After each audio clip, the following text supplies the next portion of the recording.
Okay, I'm going to try and use my camera phone to do a little bit of this. I've never used one of these before, so do forgive me if I make a balls up of it. I have to say that. Anyway, this is the Myerscough College Tapestry lawn. It's July, and we've had 5 weeks of unrelenting sunshine actually. And I do know the ground staff have been kind enough to actually put some water on this. Now the reason being is that the soil here is so incredibly shallow on this particular roundabout. I should be surprised if it's more than about 2.5 centimetres deep in places, and underneath that is a pure clay layer that just will not drain. It's precipitating iron for anyone who knows a bit about soils. But it's worth. I just thought I'd do an update on how tea lawns are. This is what one is going to look like. It should be mown. I've wanted to mow this now for about 2.5, coming on 3 weeks. But with the heat, we are being super stressed, and I don't think I'm going to stress the plants anymore. Be worthwhile just possibly getting down. This lawn is now, I think, coming up 3 years old. So, well, you get a rough general idea. We'll wander through it. It won't take very long to do this. It's a lawn that's had an extension to it, in fact. Some of my students decided that they thought it would be a bit bigger and wanted to grow some plants and add to it, which is what they've done. So if I just have a quick look down, no particular spot I've chosen here, and I've got to say, if you could smell this, you would know that I'm being wafted with mint, because we have pennyroyal down here, and my knee has just squished it. You can see what appears to be brown soil, but when you get really close, you can see you've actually got leptinella, and I believe that one's squalida plants black. There's like a what's it, lobelia pedunculata, and that's one of the white ones. I think we've got some lobelia coming over here. Yeah, I think we've got County Park over here. Oh, we've got ground ivy here. We've got buttercup, what's it? Buttered popcorn, yes. I'm not in flower or anything yet, but this is Paracetus communis down here, and of course standard. Oh, what was that creeping around down there? There's something down there. Don't know quite what that was. Well, it looks like, oh, that could be a ladybird. A larvae on the thing. That's nice. Oh man, then we got what's it? Veronica camhedris. That's and what else have we got? I think we've got some seedlings here, apparently, of what look to be self here. Prunella vulgaris. We've got Viola hederaceae, the Australian violet. Anything else? This particular spot. Well, a bee. Don't ask me to identify that one, it's a bee. You can see some of the flowers of the leptinella coming through there. If I just turn around, not only have we got the usual white clovers, but this is the double or semi-double version of chamomile, which I have to say my feet are crushing, and the scent is coming through beautifully. We've got Viola sororaria here, and then we've got some other, do forgive the lighting, this is Trifolium repens. Some people call this Quadrifolium purpurescens, or the other way around. But I'll just continue wandering. You'll see this is quite a lot of plants all in one place. They really do come and mingle. This is the wrong kind of chamomile to put in a tapestry lawn, although there's quite a bit of it here actually. This one stays low. That's nice. And then this one, that's nice too. Tends to get quite tall. The trouble with this one is when I come across it, and I will be cutting it shortly, it will leave rather sort of tall stems, and that one won't be quite so tall. If we just continue here, you'll see that There have been some grasses creeping in. It's not a grass-free lawn. The original research was called that because it started without grass.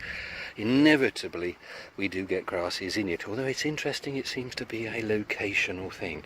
This is on a roundabout, and we have vehicles going around it all the time and students walking across it non-stop during the semesters. And we have grasses.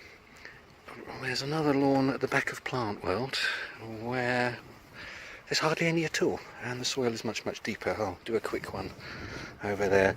Anyway, just going in, here we got Juga reptans, and we got some, what's that one? Well, that one's got different names depending on where you are nowadays, isn't it? It's Viola labradorica. We've got the self-heal. We've got a little bit of Dianthus barbatus and the Achillea millifolium.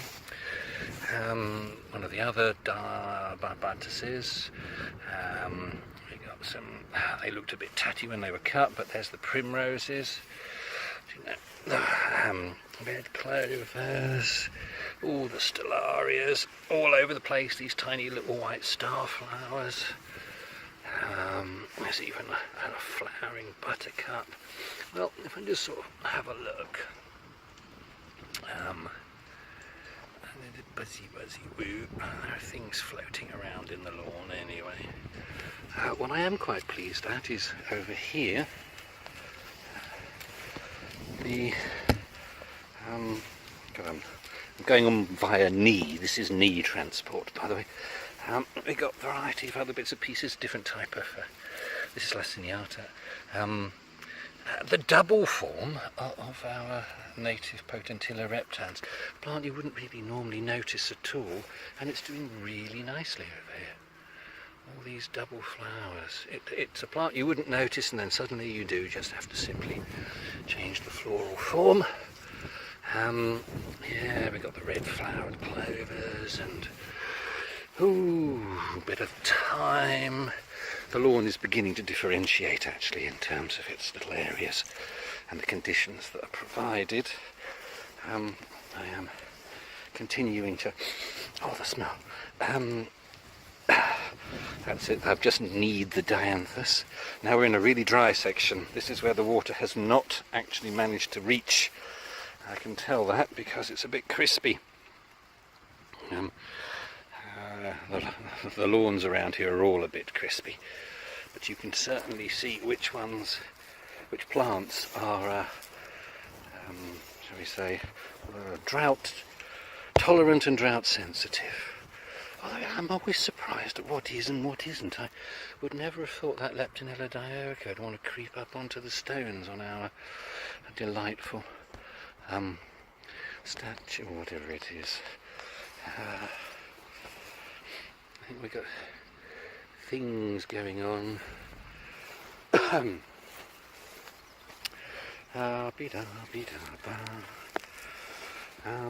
Yes, I'm taking a bit care. I don't want to knee any light.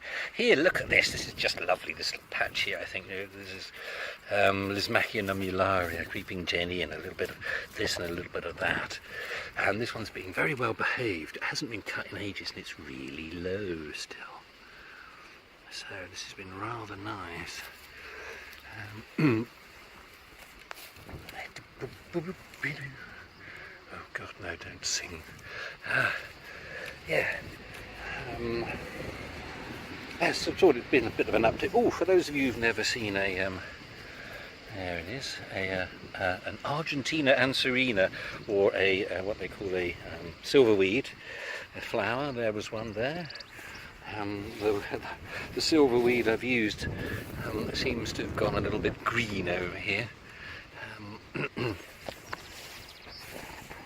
Oops, now you don't see my shadow. Better get out of the way. And this is what happens when you put in buttered popcorn, which is a cultivar of Ranunculus repens, our common buttercup. Do you know it's ever so well behaved? When it's in a mix like this, but then again so many things are when they're in a mix like this. Another plant that people often think is a bit of a problem, or can be a bit of a problem, because it makes mats, is this one. This is a Pilocella or Antiarchum, Fox and Cubs. Although I have to say that there's only a couple of cubs. Oh no, there's a few cubs under there. Yes, it can grow into sort of great big mats, but when it's in company, it just doesn't seem to do that. I'm just going to take you to the end of the lawn, and then I will wander over to our other tapestry lawn that hasn't been watered. It's a little bit older and made with different ingredients, and you'll be able to see the difference. So there we go.